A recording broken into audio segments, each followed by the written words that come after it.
do think I'm older because of the way I talk and carry myself. So I still have a lot to learn, still a lot of growing to do.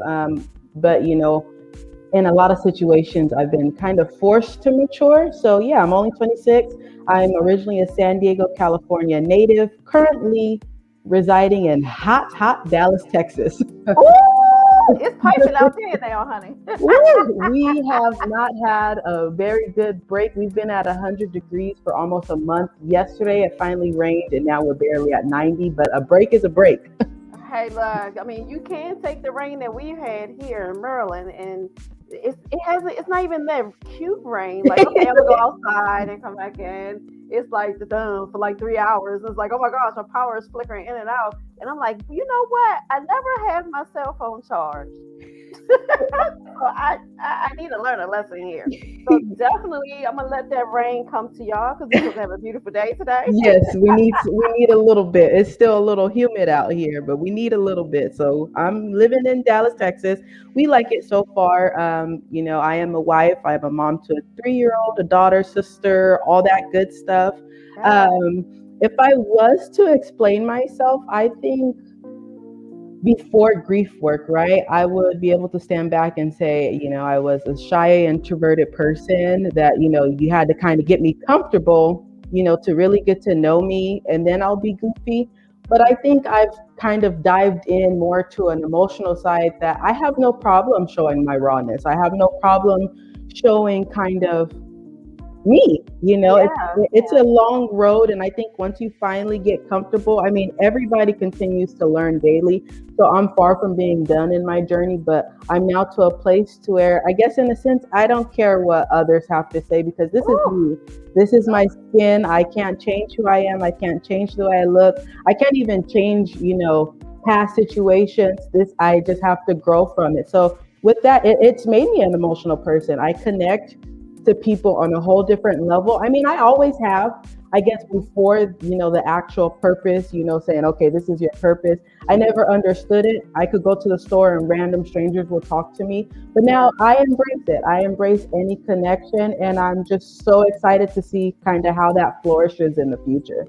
I love that you say that because with the connections, because a lot of times, like, it's off of energy. That's the Yeah. biggest thing that I've been hearing a lot with people is that energy can connect and you can kind of feel if someone's energy is off or it doesn't sync in with yours. And it's kind of like, well, I don't want to, you keep your distance. You figure Yeah. out a way to not be so close, but not rude with it. So I love how you say that because, well, you don't know, but I'm the type of person that's like, hey, girl, the grocery store, girl, your hair looks real good. And, you never know how someone may take that as like, oh, thank you so much. You don't Yes. know what kind of day they've been Yes. having. So, I love that I've become that Thank you. person. Yeah. And Thank you become that person Yeah. at an early age, though, Yeah. because I'm 43 and I'm still trying to get this together.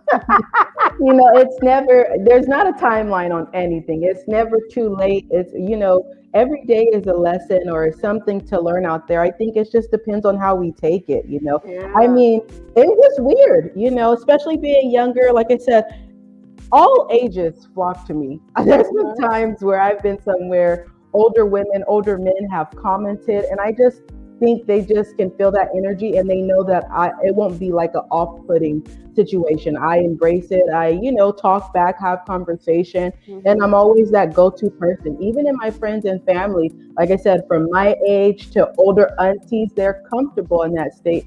So I embrace it because I always was taught, like my dad taught me at an early age, that you never know how you affect somebody's day, even Oh. a simple smile. So, I mean, yeah, people do comment on my smile. Thank God for braces. But even before that, people commented on my smile and I wasn't comfortable. But now I smile not because of, the physical look of it, but because of the meaning. Sorry. Oh, But it's okay. It's okay. but because of the meaning behind it. I mean, a simple smile I have seen turn a day upside down for even strangers. So I try to go that mile because sometimes on my bad days I just want someone to be nice to me, and it changes how I feel. So I'm just trying to be that person that I'm looking in other people, I guess. Yeah, Yeah, but you know what? That's a good thing. And so, is that why you decided to become a person that discuss grief or handles grief, or try to be that person to provide some guidance to those that are in grief? Yeah, because like I said, well, I haven't told completely my story on all my outlets, but I've created a podcast as well. And right now I'm diving into my story, but in different series, because when people ask me that question, for me, it's kind of unique and complex, because I've been a person that, unfortunately, my family, or at least my immediate family, we have been surrounded by death for as long as I can remember. And Oh, so, you kind of get to that point to where you kind of used to it. But when you get older, you're looking back, it's like you're not really used to it, because you don't know how to approach it. mm, You don't know how to really let it set in. Like, the first experience that truly shifted my mindset and took a while for me to, grasp it was, I lost one of my older brothers when I was 4. mm-hmm. Nobody tells you that. Nobody tells you how the household is going to change. Nobody tells you Mm-hmm. that. And I think what dealing with the older generation, like even, your parents, your older family, they don't talk about grief in a sense of, this is something that's going to happen, this is something that's okay, because in our time, even though I'm younger, but in our time, my parents, it's something that, okay, you were too young to understand. When Yeah, I think we're never too young. We are never too young, because you grow up searching for little bits of understanding. You kind of lose yourself. And yeah, so that was really, really when it's like, okay, I see the change, I see all of this, but friends, neighbors, family, mm-hmm. even pets, passing around me, Mm, you kind of get numb. yeah, And it wasn't until recently, like, for sure, the last, I eventually kind of, when you deal with childhood trauma, I think it's a good point. You have to kind of get to a point where you dive back into it to kind of mm-hmm. understand it, to let it, to get to a healing point, but just kind of get to know it. And I had to do that with my brother, but until 4 years ago, I lost what, one, two, three, 4 people, Oh that wow, truly meant the world and changed my life. Two of yeah, them were my parent-in-laws. And even though I didn't know them, but for a year living with them and knowing them, that was my bonus parents. Like, yeah, we had that connection to where you would think we're step, family. That's how close we were. So that hurt. yeah, And yeah, so I just want to, as well as, my cousin and then my brother-in-law, which were, those two were only a year ago. And that's where within this year, it's been a time of growth, of healing. But it's like, okay, let me step back. yeah, Once I got to a point to where I can talk about it, it's like, wait, there's no support out there. There's no understanding. It's kind of just mm-hmm. to fill in that hole, but also to be a voice. Like, Yeah, I want to be a voice to and from, grievers, like, someone that can identify, like, oh, you know what, I know what she's going through, or, everybody's different and unique. So you may not know exactly what I've been through, but grief is crappy, sorry to say, yeah, you know, yeah, and yeah.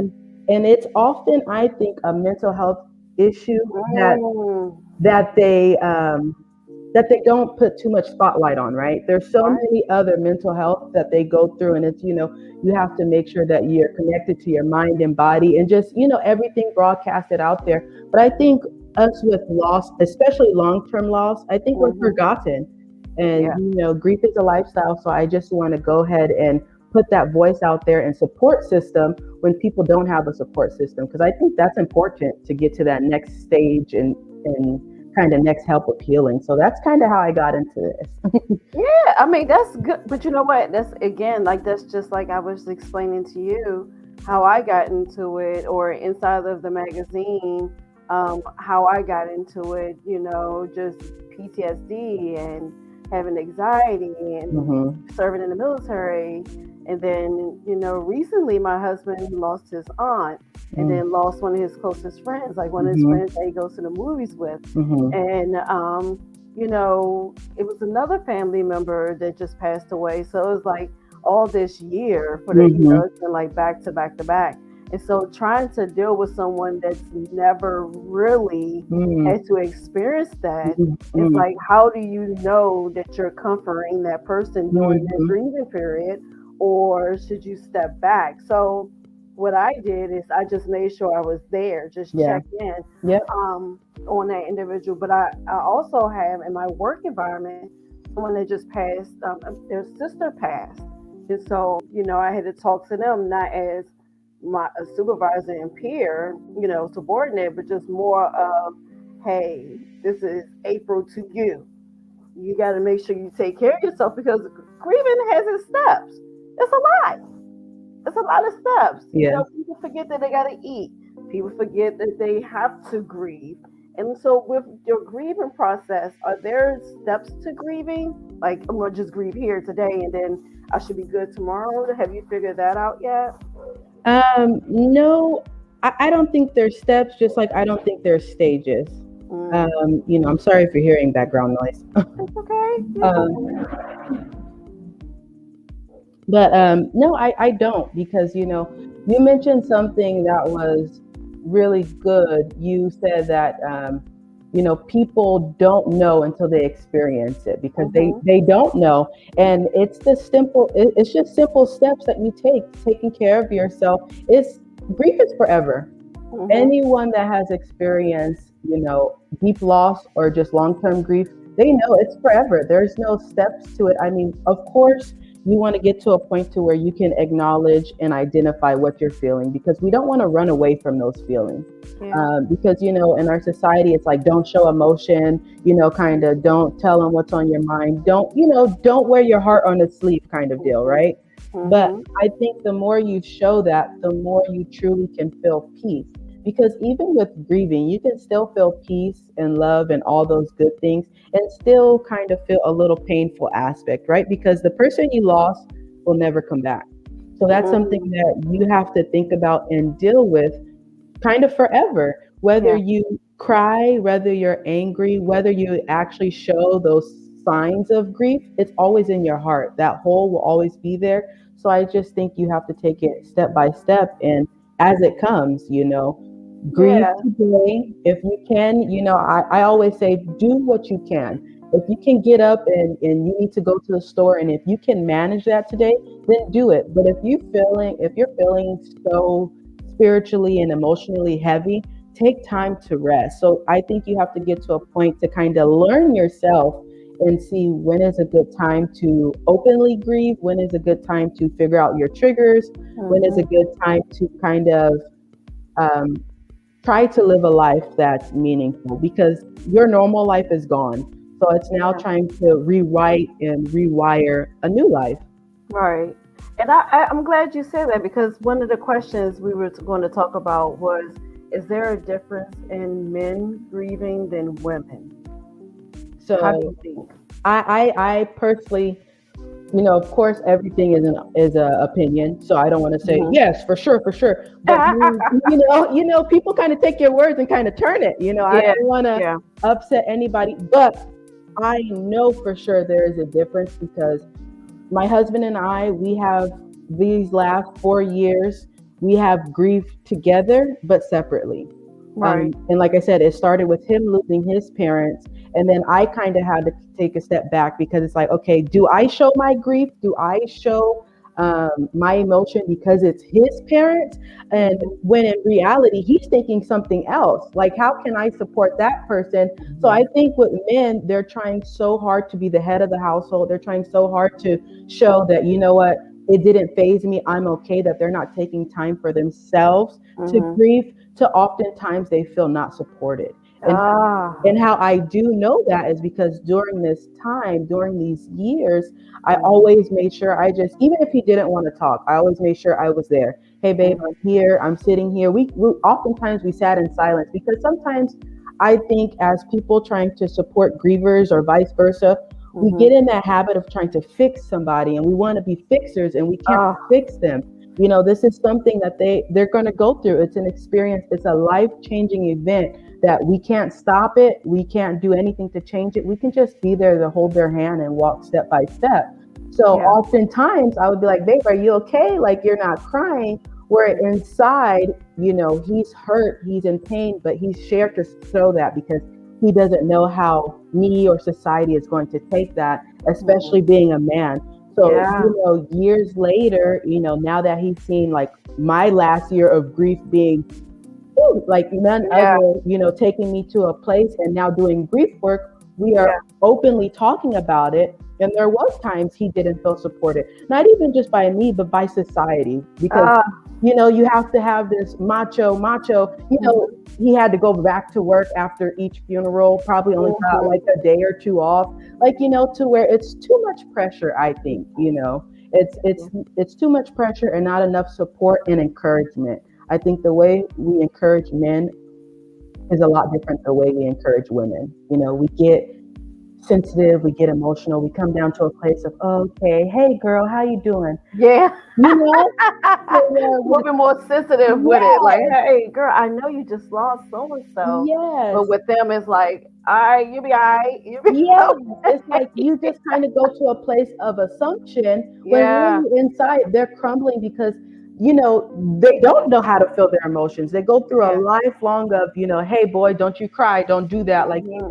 and then when all this happens, it's like, okay, what do I do with it? How do I talk to somebody? How do I get help? They're scared to take that first step. And so I think we have to be the backbone for the men in our community, and grief and mental health and everything, because men get abused too, men get Yeah. hurt too, men go through everything we go through, but I think it's intensified because they don't understand it and they definitely don't embrace it. Yeah, and they don't tell. Yeah, Okay, yeah, it's like pulling teeth, as they would say, right? It's like, yes, okay, so does this bother you? Is your heart okay? yes, It's like, do I have to dummy down and down to how you would as a kindergartner? Like, yes. tell us what color you're feeling today. So it's like Yes, I'm feeling blue. yes. So it's like, And I do think they do need kind of that hand in hand talk, that support. hmm, Even though we think, women, we can be like, we push that yeah, baby, we keep it pushing, or we do this, and we're like kind of like super women. But with yeah, them, they are vulnerable, but they don't show it. And I still yeah. need to approach men as if they are um, just, yeah, like tender hearted, just people that go into this small corner and don't know how to come out. It's like, okay, take my hand, we're going to take a step, let's do this together. And so I Yeah. think it's important to really push them to that. Yeah, because again, like you said, that it's difficult for them when it feels like, how they tell us we have that woman instinct, and it's like, Yes, something's wrong, but yes, it's like pulling teeth for them to actually tell us. So I feel, again, in my opinion as well, that women can cope a little bit better than hmm men. Like you're saying, that we pushed out a baby.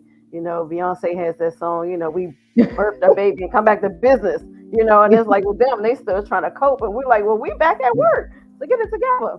But yeah.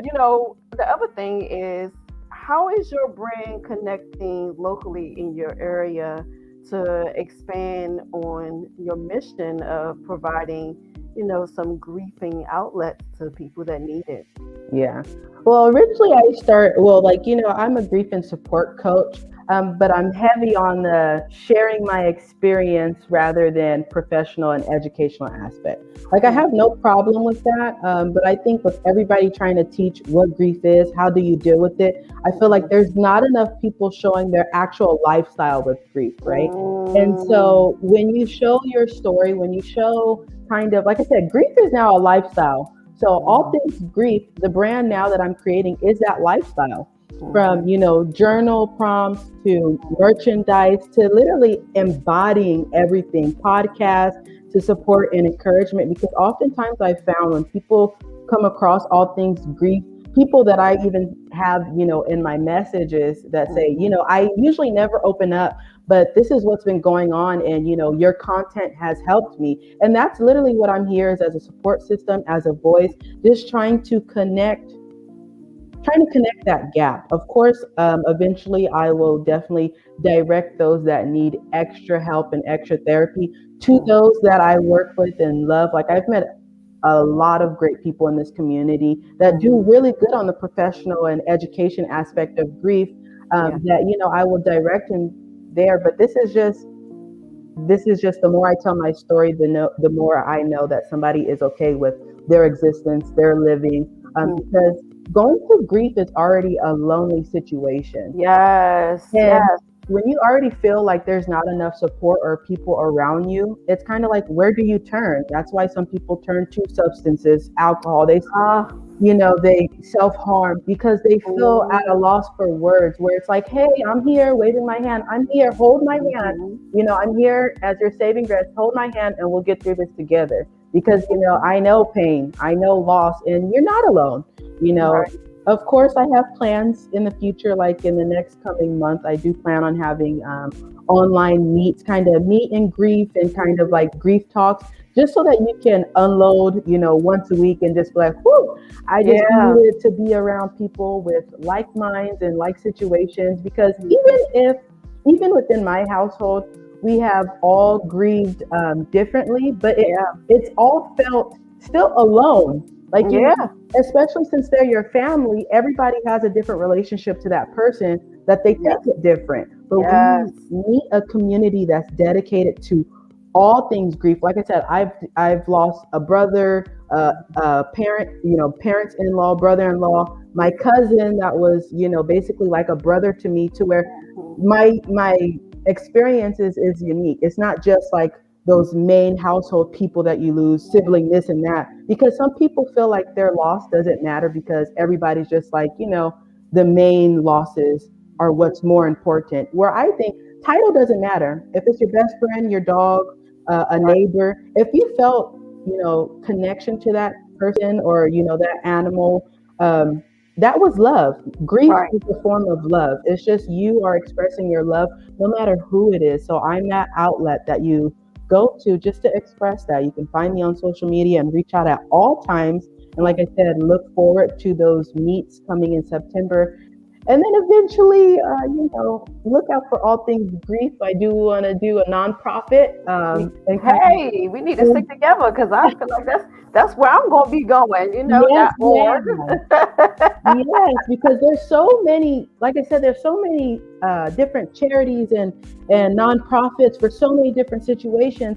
But Mhm. mental health is so tiny, and then within mental health, you have grief that's even tinier. And it's like we have to bridge that gap, because I'm also a crisis counselor on a hotline, to Look at where you. if Mm. you if we had more of that, more of this giving back, and trying to look at, oh, how can I profit from it, or how can I make it to, Amen. Say it again. Say it again. You know what? Say it again. Say it again. how can we profit from it, or how can we like Ooh. gain from it? Our purpose in life is to give more than we gain, because if you're giving it correctly, it'll come back to you. But if you're Oh. focusing on how it's going to come back, then we're not doing our job. Because like I said, being a crisis counselor on a hotline, there are still so many hurting and lost souls out there, to where having a nonprofit that somebody can run to and have those resources and not feel judged and not feel um, pushed to the side. I Mhm. want to do that. Like, we need something out there for all types of people. And then, like I said, loss and grief is so like, it's all over the place, because people often forget secondary losses. And I Mhm. and I want to focus on that, because if you lost, like, a spouse or a sibling, people that took on the main responsibility in your household, once that person is gone, you're lost. Or even if it's a friend, you don't know what to do, and people just kind of like, oh, you'll figure it out. If somebody watched your kids and now they're not there, oh, you could take it to that person. It's not that easy. So I want to highlight that and be those resources. And that's kind of where all things grief is taken off to. Yeah, well, you ain't never lied because what you're dealing with is all things grief. When you're even talking to people every day as a Yes. support system, that's a lot, Oh, yes. And so let me ask this: so since you're dealing with people that have been grieving, or yourself have been grieving, how do Hmm. you get poured back into since you pour so much out? Um, I am vocal. Well, I am learning and have learned to be more vocal about my immediate support system, like, my mom, my sister, my dad. He's in a different state, and he doesn't really, he's still kind of like a little emotion, but not anything. But especially my husband, I had to learn, like, to let them know what I needed. But I also know that in your healing journey, you like, our body needs other connections, right? In this life, we are made to make other connections. But I think we shouldn't focus on just having people around for our healing, because and then you get hung up on, oh man, if this person isn't here, how can I get by, to where you Mm, want to get to a point to where, you know what, regardless, I'm going to have my head up and I'm going to get by, to where I have been doing a lot of self-care and soul searching. Like, some people, all they talk about is like, oh, self-care. And when they don't talk about it, like I said, society kind of fools you into yeah. thinking what certain things are. And so Mhm. you just think, oh, take a bath, take a shower, light a candle. Okay, No, it's more than I'm that. relaxing. Yeah. So, self care has really been kind of finding what makes you happy, what makes Yeah. you de stress, and kind of refresh yourself every time you do it. So, something that I started when I was little, to heal and cope with my brother, which was write letters to him. I continue to do that. I write letters to those that I really, really miss, like my cousin, that's more like a brother. So I call him my god brother. Mhm. So I write letters to him because there's a lot to say, and that was unexpected, and it's still hard. Like, Mhm. to where I have been meditating more. I have been kind of doing a lot of soul searching, to where I can feel rejuvenated and I can go and do what I'm meant to do. Because when I was doing, like, wasn't taking time out for myself, Mhm. woo, like I said, trying to make sure I put everybody first. Oh, Ooh, that's a it, whole nother conversation, man. yeah, That's a whole look. We can you, talk all day about that. That's a whole conversation. you That's why know, I asked that question. Like, yeah, you give so much. How do you pour back in? Because, like you're saying, the self love. It's like, okay, I mm-hmm, can show myself love. A lot of mm-hmm, people think going out to shop and buy the next greatest thing is self love. mm-hmm. And then you get home, you like, well, dang, I shouldn't have purchased that, and then you fall into depression because you're like, well, Yeah. all right, now I gotta I pay spent this. too much money. Yeah. Yeah, so it's like the self care is you can just sit there and just be still. And I'm learning that. Again, like, hey, look, like you said, it's never too young or too old. Mm-hmm. And I'm learning that, like, every morning, I tend to cut on some type of meditation music Mm-hmm. and just do some stretches. I'm Mm-hmm. not the yoga person, but No, just some neither. stretches. Yes. Let the body of the vibration of the music just take over, and then Mm-hmm. your mind keeps going. And I'm like, April, let the music play. Mm-hmm. It's so hard to just To stop. decompose from it. Mm-hmm. Yes, it's so hard. So that's why I had to ask that question. I didn't want to ask a trick question, but I was like, well, shoot, sister's giving up and seeing everybody else. Who's pouring in Yeah. to you? And Wow. it's important. And I Yeah. love that Yeah. you found a way to figure that out. And Mm-hmm. I also too, that's why I did the magazine. In the magazine, I felt compelled. Mm-hmm. And as you were saying, it's at first I was like, I'm gonna do this for profit. If you want to see this, do it. And then I said, what my spirit was like, no. The problem is that it's too many resources that are for Mm-hmm. profit, Mm-hmm. and people can't get to the resources because they have to spend money. Mm-hmm. Mm-hmm. And And so then I said, go ahead and just, oh, I told, yeah, and if it's meant to be, it'll all fall into place, to where if you are putting so much into a business, or if you're giving out free resources and it's like, okay, well, I don't know how I'm gonna give out resources next month, there's going to be a way that it comes back to you because your heart's in the right place. And so it's just it's that focus that we need more on souls and on people than just, okay, I'm gonna do this, because then we get too focused on the numbers. ma'am, It stressed me ma'am. out. Like when I first started, you look up all this, okay, this is how I'm gonna do it, quote unquote, by the book to society Mm. standards, and then you get burnt out, you get overwhelmed and stressed, Ooh. and then it's just like, okay, well, this doesn't feel like I'm even helping. It's like it's taking a toll on me. Nobody's Hmm. over here. Like, how can I do what I'm supposed to do but feel good about it? And I think it's just taking all that expectation. I mean, it lines up, but helping Yeah. also lines up with the grief journey, because I feel like we have such a outline and aspect on how it should be, to where Right. if you kind of break that down and just grieve how you want to grieve, or grieve how you can grieve, Yeah. then you don't have that pressure to be perfect. You don't have that pressure to break. You don't have that pressure to just, okay, I can't do this. You can do it little by little if you just kind of block out everybody else, block out what society teaches you, and kind of make your own. I love that. I love this conversation. We're gonna have to meet up. we got to do this again. Yes, ma'am. There's a lot to talk about. It's such little time. Oh my gosh. Okay, so go ahead and let us know how we can follow you and what platforms. Right now, I am just on Instagram. So Instagram is all things grief with Ashane, and that's with just a W, and then Ashane is ASHANEA. And then on there in the bio, you can find, like I said, you can find journal prompts.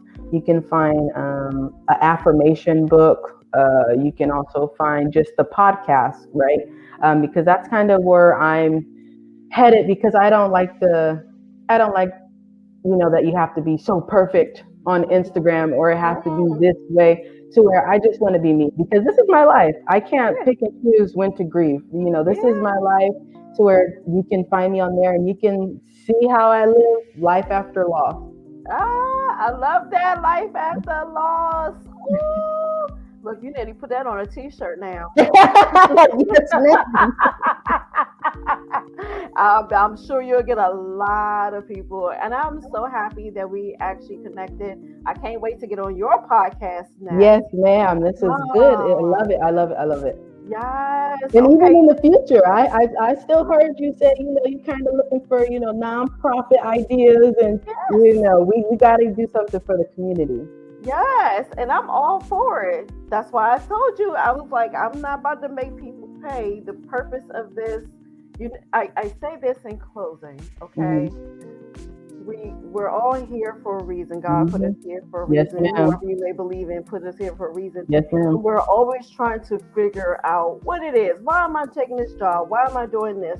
And why am I getting into these issues, right? And then you sit down and it just hits you. And it's like, you know what? This is very therapeutic to me. For a person that struggles with PTSD, anxiety, I have OCD, I've been in domestic relationships, I deal with toxicity every day. So it's like, so I was like, you know what, God, this is what, so you put me through going through the army, through all these issues, these experiments for me to sit down and want to get back to the community. So that's why I just said, you know what? Hey, look, no, as long as I'm able to give it to you, and as you said, it's going to come back. But I want the resource to be free, and I want people to be able to gravitate and get it and share. And so I love that you were here today. We're going to have to Thank you for having me. Thank you. I loved it. I'm excited to do more. Yes. All right. Thank you, Facebook, for joining us live. And this will be shared amongst everybody. You guys have a great Thursday. See you. Bye. Bye.